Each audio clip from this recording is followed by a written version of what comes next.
তোমরা সবাই কেমন আছো? আশা করছি খুব ভালো আছো, আর আমিও খুব ভালো আছি। আজকের হচ্ছে স্যাটারডে নাইট। কেননা সত্যি কথা শনিবারে রাত্রিবেলা কেউ ভাত খেতে চায় না, নিরামিষই হয় বলে। তো লুচি পরোটাটাই বেশিরভাগ আমি রান্না করি। তো আজকের ছেলে বলছে যে রাইস করে দাও, তো ওই জন্য ওর জন্য আজকে রাইস আর আলুর দম তৈরি করব। তো চলো, ভিডিওটা কেউ স্কিপ না করে ফুল ভিডিওটা তোমরা দেখতে থাকো, হয়তো ভালো লাগতেই পারে। তো চলো, রাইসের জন্য আমি কি কি রেডি করেছি, আলুর দমের জন্য কি কি রেডি করেছি পুরোটা তোমাদের দেখিয়ে আনি। তো রাইসের জন্য নিয়ে নিয়েছি গাজর।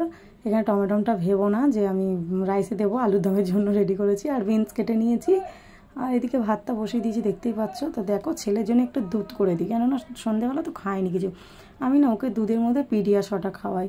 তো তোমরা কারা মানে বাচ্চাদেরকে কোন দুধটা ট্রাই করো, তো একটু আমাকে বলো না গো। এর থেকেও যদি কোনো একটু ভালো কিছু থাকে। আসলে আমার ছেলের শরীরটা তো দেখে তোমরা বুঝতেই পারছো যে ও অতিরিক্ত রোগা, জানো তো। দেখো, রোগা থাকুক বাচ্চারা, কিন্তু খেয়ে একটু পুষ্টিকর তো হওয়া দরকার, তাই না? তো পিডিয়াশটা খাওয়াচ্ছি, বেশ ভালো। কিন্তু এর থেকেও যদি একটু কিছু ভালো থাকে তো আমাকে জানিও। তো চলো, ছেলেকে এবারে দুধটা দিয়ে দিই। দেখো গাইস, ওকে দিয়ে দিয়েছি দুধটা করে এনে। এবারে ও বার করেছে কাঁচের গেলাস, ওই গেলাসে হচ্ছে না, তো সেই কাঁচের গেলাসে এবারে ও খাবে। নে, এবার খাওয়াটা শুরু কর। দুধ এবার ঠান্ডা হয়ে যাবে। নে, দেখো দুধটা নিয়েও খেলা শুরু করেছে। ফেলে তো দিলই, এটা হচ্ছে প্রত্যেক দিনের লিস্ট।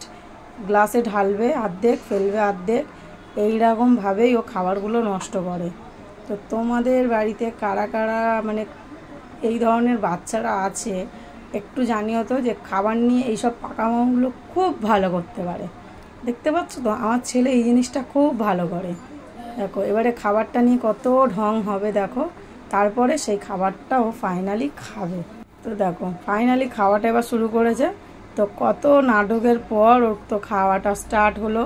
এবার এই খাওয়াটা নিয়ে 1 ঘন্টা ধরে বসে বসে ও এইটুকু খাবে। তো চলো, আজকে ফার্স্ট খেয়ে নাও, দেখি ঈশান কত তাড়াতাড়ি খেতে পারে।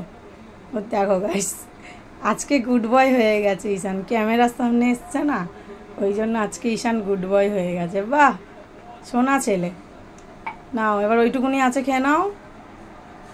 খাবার নিয়ে এত প্যাক না, মানে ধারণার বাইরে। কোনো শাক সবজি খায় না, কিচ্ছু খায় না। এই পিডিয়াশটা যখন নিয়ে এসেছিলাম গাইস ফার্স্ট, তখন খেতে চাইতো না, জোর করে খাওয়াতাম 2-3 বার খাওয়ানোর পরে এখন ওর মুখে ভালো লাগে, সেই জন্য করে দিলে আর কোনো প্যাক না করে না, খেয়ে নেয়। আর বাচ্চারা তো একটু তো নষ্ট করবেই, তো এই জিনিসগুলো করে দেখো। আচ্ছা, ক্যামেরার সামনে বলে ভালো ছেলে হয়ে গেছে। হ্যাঁ, তো কেমন লাগলো ঈশান? তো দেখো, ছেলের খেতে খাওয়া হতে হতে এদিকে আমার ভাতও রেডি। এদিকে আলুর দমটা প্রায় হয়ে এসেছে, আমি এসে বসিয়ে দিয়েছিলাম, তোমাদেরকে দেখাইনি। তো দেখো, এদিকে আমার সবজিগুলো ভাজা হয়ে গেছে। এবার আমি রাইসটা রেডি করে নেবো, আলুর দমটা প্রায় হয়ে এসছে, নামিয়ে নেবো। তো চলো, পুরো রেডি করে তোমাদের সাথে ফিরে আসছি। তো দেখো গাইস, এই ছিল আজকে আমার আলুর দম। আলুর দমটা কেমন হয়েছে অবশ্যই জানিও। আর এই ছিল রাইস। তো রাইস আলুর দমের রেসিপি কিন্তু আমার ইউটিউবে দেওয়া রয়েছে, তো তোমরা দেখে নিতে পারো। আর দেখো, আগে যে খেতে চেয়েছিল তাকে এনে দিয়ে দিলাম, তো ওর কাছে রিভিউটা দেখে নাও। তো ভালো লাগলে লাইক কমেন্ট শেয়ার। তো আজকের মতো tata, bye bye, take care.